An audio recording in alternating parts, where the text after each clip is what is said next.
अस्सलाम वालेकुम दोस्तों। आज चलो स्टार्ट करते हैं आज के लेक्चर से जो है कि आ, आज का टॉपिक है पास्ट परफेक्ट कंटिन्यूअस टेंस से। ठीक है। और मैं हूं फरकान अली आपके सामने। ये आज का टॉपिक है। Let's move forward.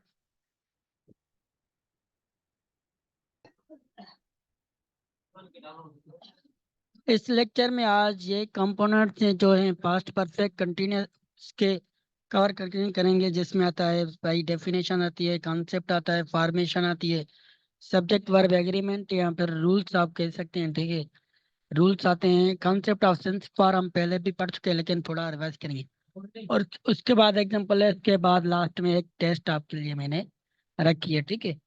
चलो आगे चलते हैं, स्टार्ट करते हैं आगे डेफिनेशन से। ठीक है। डेफिनेशन क्या है भाई पास्ट परफेक्ट कंटिन्यूअस की?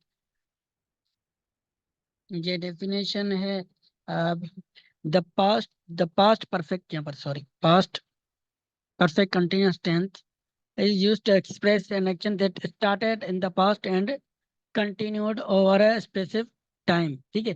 पास्ट परफेक्ट कंटिन्यूस टेंस वो टेंस है जो पास्ट में स्टार्ट हुआ। ठीक है। पास्ट में स्टार्ट हुआ और थोड़े वक्त के लिए जारी रहा किसी पास्ट में। ठीक है। यहाँ पर इसका कॉन्सेप्ट ये भी हो सकता है, it is used to describe an action और एन इवेंट और events that were going on जो कंटिन्यू थे for a duration of time before a specific point in the past. मतलब वो कंटिन्यू थे टेंसेस लेकिन पास्ट में ही वो किसी पर किसी पॉइंट पर चलते रहे। ठीक है।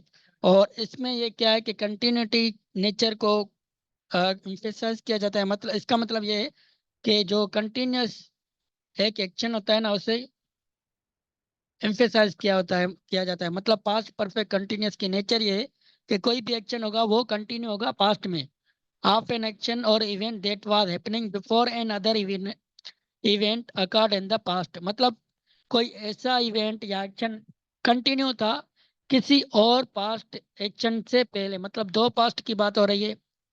ठीक है। एक जो कंटिन्यू था किसी एक एक्शन से पहले, before a specific time in the past, किसी स्पेसिफिक टाइम से पहले। सिंपल बात है ये। इसमें दो एक्शंस की बात हो रही है, एक एक्शन ये है, एक एक्शन ये दोनों पास्ट के एक्शन है, एक्शन वन एक्शन टू। ठीक है। उसके बाद प्रेजेंट है, जब हम बात करें अभी जो बैठे हैं। और उसके बाद क्या होगा, फ्यूचर होगा जो हमने देखा नहीं है, मतलब जिसकी हमें एक्सपेक्टेशन है। तो पास्ट परफेक्ट टेंस इसके लिए यूज होगा जो इस इस वक्त तक जारी रहा। फॉर सपोज अगर मैं ये कहूँ, आई हैड बिन वर्किंग सिंस 10 दिसंबर। अगर मैं यहाँ खड़ा हूँ, ठीक है, इस पास्ट में, और मैं इस पास्ट की बात कर रहा हूँ कि मैं यहाँ से लेकर आई हैड, ये क्या है, 2010 है और ये क्या है, 2020 है। मैं 2020 में रहकर ये कह रहा हूँ कि I had been working since 2020 to 2020, 2010 to 2020। अभी मैं प्रेजेंट में हूँ, तो मतलब मैं प्रेजेंट में होकर इस पास्ट की बात कर रहा हूँ, इस पास्ट पास्ट से पहले। मतलब ये पास्ट यहाँ तक कंटिन्यू था। ठीक है। बाद में जारी रहा या नहीं, वो फिर कॉन्सेप्ट पर डिपेंड करता है। ठीक है। मतलब पास्ट परफेक्ट कंटिन्यूअस टेंस उस टेंस की बात होती है जो एक कंटिन्यू था दूसरे पास्ट से पहले। एक और एग्जांपल लें, अगर आई हैड बिन वर्किंग या डूइंग वर्क सिंस 2010। ठीक है। मतलब मैं 2010 से लेकर काम कर रहा था, तो 2020 2020 तक। ठीक है। तो इसे कहते हैं हम पास्ट परफेक्ट कंटिन्यूअस टेंस। अब पास्ट परफेक्ट कंटिन्यूअस टेंस और पास्ट परफेक्ट टेंस में क्या डिफरेंस है, देखें। पास्ट परफेक्ट टेंस में ये होता है कि आपने 2010 से काम शुरू किया, लेकिन 2000 पहले से आपने वो खत्म कर दिया। Like I had completed my work. I had completed my work before 2020 begins. ठीक है, लेकिन अगर पास्ट परफेक्ट कंटिन्यूस की बात होगी तो वो होगी I had been doing my work since 2010 till 2020 means मैं यहाँ से ये लेकर यहाँ तक कर रहा था, जारी था मेरा काम। दैट इवेंट वाज हैपनिंग, लेकिन पास्ट परफेक्ट में ये कंप्लीट हो जाता है। ठीक है, चलो आगे चलते हैं, इसका कुछ आगे जो कंपोनेंट्स हैं वो पढ़ते हैं। फॉर्मेशन क्या है पास्ट परफेक्ट कंटिन्यूस की? सबसे पहले सब्जेक्ट आता है। अफर्मेटिव में, अफर्मेटिव मीन्स बयानिया में सबसे पहले क्या आता है? सब्जेक्ट आता है। उसके बाद हेड बिन, ये क्या ऑक्सिलरी वर्ब है, आपको पता है। ठीक है, उसके बाद इंफॉर्म आता है पास्ट पार्टिसिपल का और प्रेजेंट पार्टिसिपल का मेन वर्ब जिसे कहते हैं। उसके बाद ऑब्जेक्ट, फिर सिंस फॉर, फिर आता है टाइम। ठीक है, सिंस 10 o'clock। जिस तरह अगर मैं ये कहूँ दे हेड बिन राइटिंग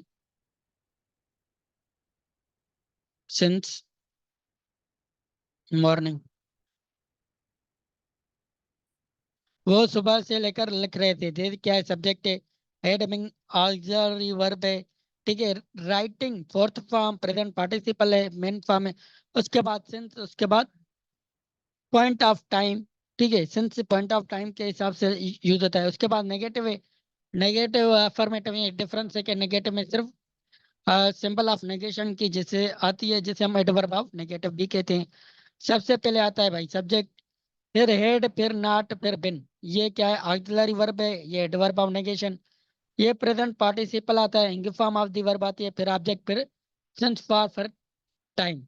ठीक है, जिस तरह अगर इसी का ही बनाए, they had not been writing since morning, वो सुबह से नहीं लिख रहे थे। ठीक है, ये इसका भाई नेगेटिव हो गया। इसका मतलब क्या है? वो सुबह से लेकर लिख रहे थे। इसका मतलब पार्थ, ये रात है, ये दोपहर है और ये सुबह है। तो हम एक ये पास्ट हो गया, अभी तो क्या है? नाइट है ना अभी। ठीक है, तो ये दोपहर नून हो गई, और ये क्या हो गई? मॉर्निंग। तो हम, ये भी पास्ट है, ये भी पास्ट है हमारे लिए।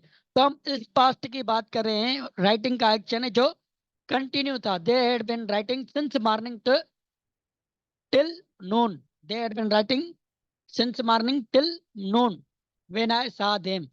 मैं अभी यहाँ रात को बात कर रहा हूँ, सुबह और दोपहर की। अब इंट्रागेटिव में क्या होता है? Very simple. इंट्रागेटिव में you know very well that we put auxiliary verb before the subject.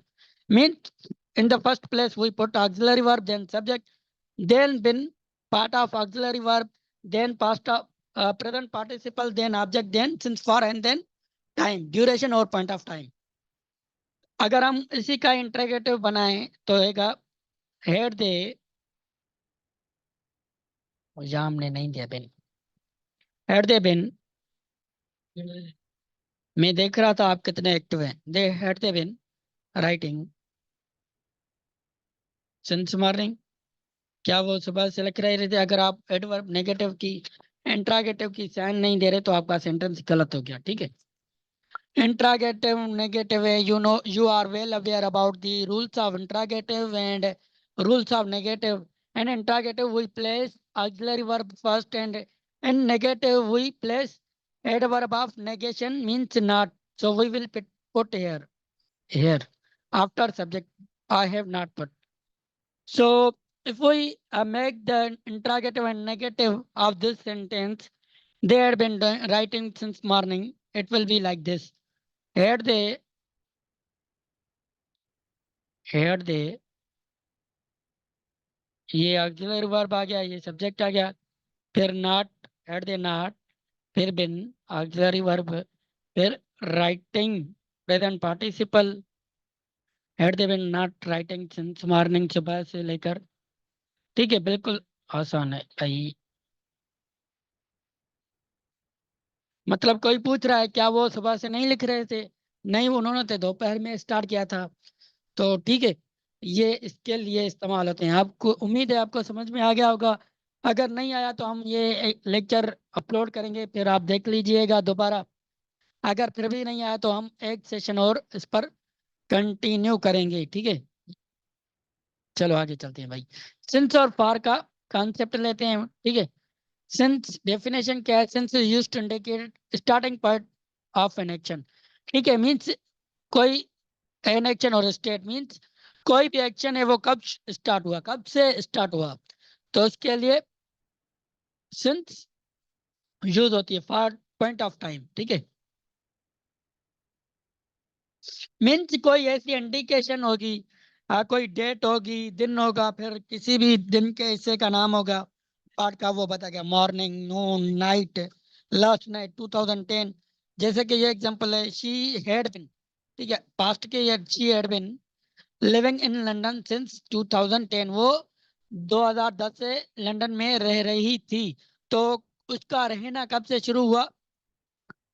2010 से, ठीक है। स्टडी आप कह सकते हैं, she had been studying for 2000 since 2010।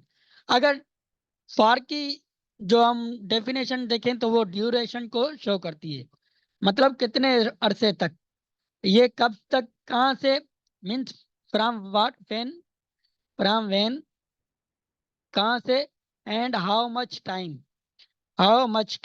ठीक है।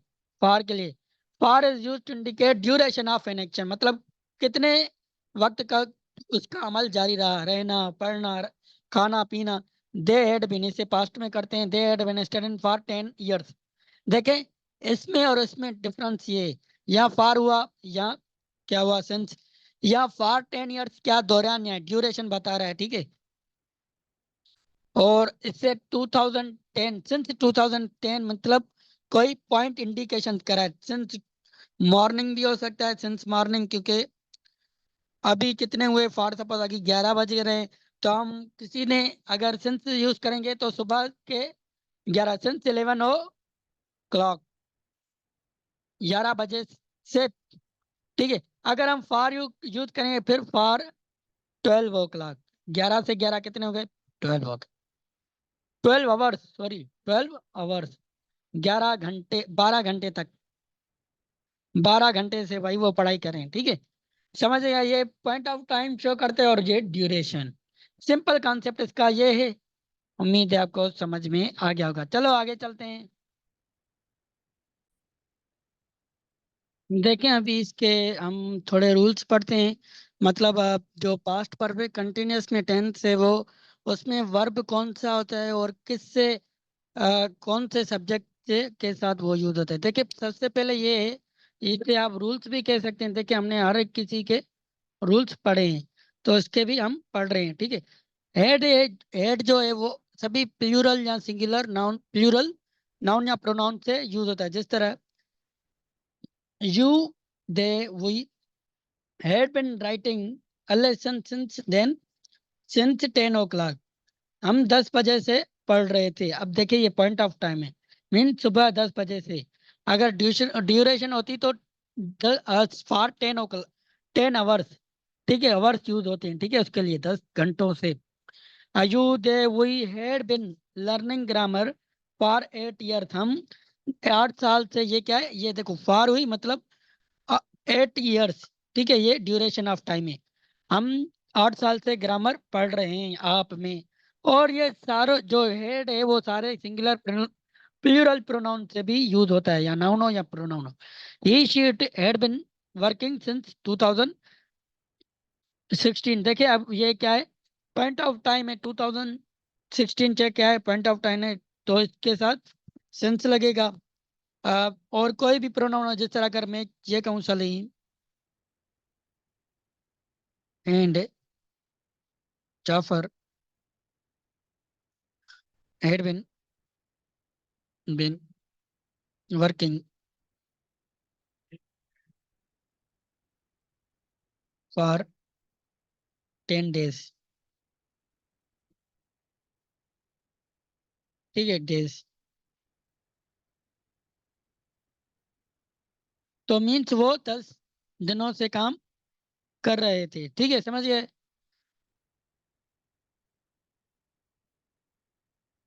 चलो भाई आगे चलते हैं।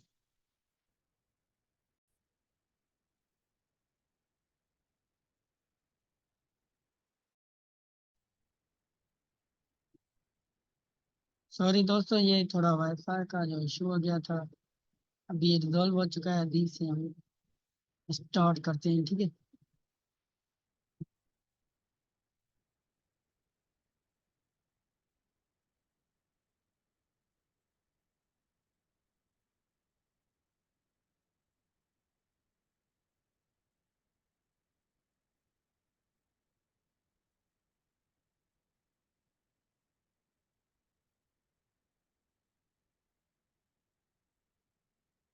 जी ठीक है। तो ये हमने आपके लिए एक छोटी सी टेस्ट बनाई है, पास्ट परफेक्ट कंटिन्यूस से रिलेटेड है। ये 10 क्वेश्चंस हैं, इसमें कुछ एरर्स हैं, इसमें इसमें और कुछ परफेक्ट भी हैं। तो आप इसको स्टॉप करें और हल करें सारों को, इसके बाद में आपको इसकी की प्रोवाइड करता हूँ, ठीक है। ये 7 8 9 10 जल्दी से स्टॉप करें और सॉल्व करें, इसके बाद हम आपको इसकी की प्रोवाइड कर रहे हैं।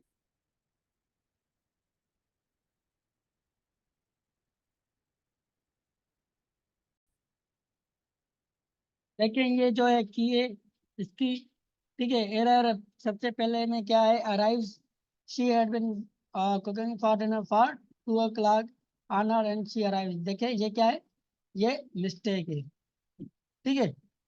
और दूसरे में क्या है, ये तो इसमें क्या पास्ट सिंपल ही यूज होता है, आपको पता है, before when her guest arrived होगा। उसके बाद ये है, ये आप देख लें, अगर समझ में नहीं आया तो हम इसको एक्सप्लेन करेंगे, ठीक है। चलो गुड बाय, यही तक काफी है और इंशाल्लाह आगे मिलेंगे।